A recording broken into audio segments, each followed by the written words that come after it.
Selamat malam rakyat Malaysia. Cukup sedihlah saya. Cukup sedih. Kerana hari ini apabila saya pergi untuk mengedar makanan, saya ke rumah bekas pekerja estet Padang Mehar. Mereka telah menduduki kawasan itu lebih daripada puluhan, 40, 50, ada di antara mereka 60, 70 tahun.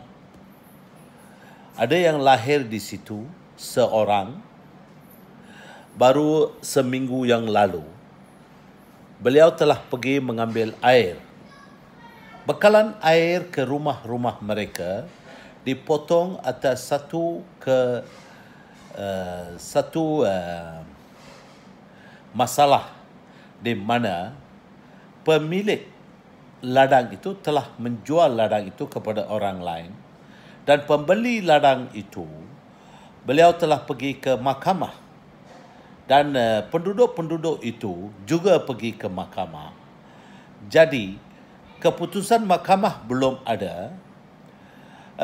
Lebih kurang setahun yang lalu, dalam masa 1 tahun yang lalu, pemilik baru itu kerana belum ada keputusan di mahkamah, 2 kali dia pergi ke mahkamah, dia kalah. Maka sebelum keputusan kali ini keluar dari mahkamah, dia telah memotong air ke setiap rumah dengan harapan bahawa mereka semua akan keluar dari situ dan dia boleh mengambil alih ladang itu sebelum keputusan mahkamah datang. Jadi tuan-tuan dan puan-puan, apa yang berlaku adalah mereka telah begitu lama. Saya pun telah beberapa kali mengeluarkan video meminta supaya kerajaan negeri campur tangan dan sehinggalah keputusan mahkamah itu keluar, berilah mereka kembali air yang sudah dipotong.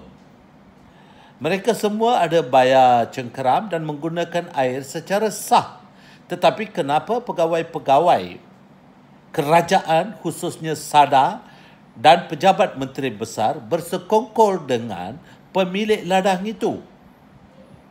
Jadi apa yang berlaku adalah secara satu proses sementara, tong dibekalkan dan air dibawa ke tong itu dan mereka penduduk-penduduk itu terpaksa jauh. Ada di antara mereka kena jalan 300-400 meter ke tong itu untuk ambil air.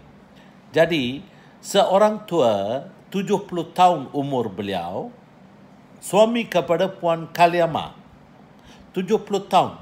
Beliau pada satu hari Ahad itu telah 4-5 kali berulang-ulang membawa baldi besar itu. Maka pada malam itu dia ada sakit jantung.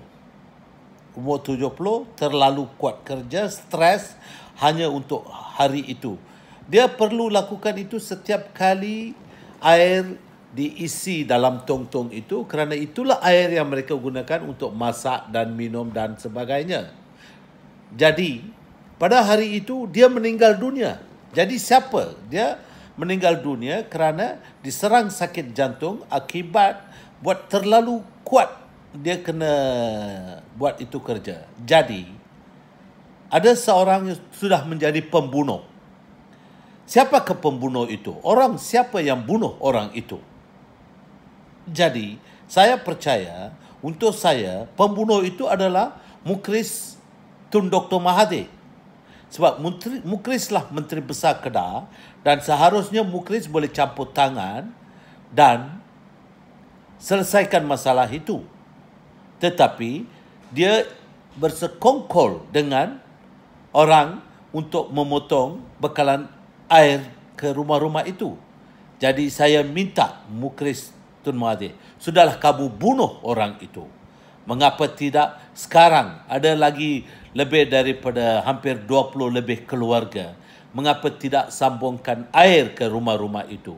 Jangan pula ada lain. Sebab saya percaya satu kes yang sama berlaku di tempat itu lebih kurang sebulan atau 2 yang lalu. Kali itu seorang wanita tua sama juga terpaksa mengambil, sebab tidak ada orang, semua anak-anak dan mereka lain semua pergi bekerja, dan pada siang hari selepas anak-anak dan keluarga pergi bekerja, bekalan air dibawa dalam lori ke situ. Jadi mereka terpaksa, orang tua yang ada di rumah terpaksa, kalau tidak mereka tidak akan ada air sehingga hari keesokannya kerana orang lain akan habiskan. Jadi pembunuh sebenarnya adalah Mukhriz Tun Mahathir. Saya tuduh kamu sebagai pembunuh Mukhriz. Sebab kamu yang amat berhormat Menteri Besar Kedah seharusnya sudah selesaikan masalah ini. Apabila kita buat laporan polis terhadap kamu, apabila kami ini, dan polis juga bersekongkol dalam hal ini, kerana saya pernah buat satu laporan polis di Balai Polis Sungai Karangan. Jadi saya harap tindakan diambil dan bekalan air disambung, serta Tun Mukhriz punya anak, Tun Mahathir punya anak Mukhriz Tun Mahathir disiasat untuk pembunuhan. Kalau perlu saya boleh buat satu laporan polis juga kalau perlu. Tapi saya harap Ketua Polis Negara akan siasat pegawai penyiasat yang kendali kes ini dan Mukhriz Tun Mahathir.